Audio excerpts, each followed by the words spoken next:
ఇప్పుడు నేను నష్టపోయి ఉండొచ్చు, ఇప్పుడు నేను కష్టాల్లో ఉంటుండొచ్చు, ఇప్పుడు నేను అపహాస్యాల్లో ఉంటుండొచ్చు, ఇప్పుడు నేను లేమి కలిగి ఉండొచ్చు. కానీ నేను ఆయన వైపు చూస్తున్నా. నా విశ్వాసాన్ని సిగ్గుపరచడు.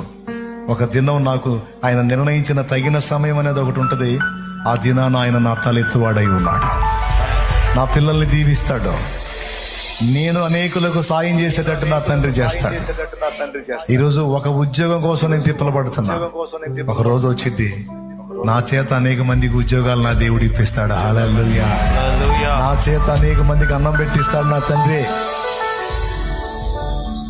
విశ్వసించాలి, ఇలా విశ్వసించాలి.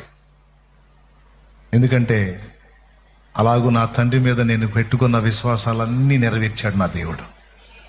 నెరవేర్చాడు. ఈరోజు జరుగుతున్న ఈ కార్యమంతా కూడా ఆయన కృప విశ్వాసం.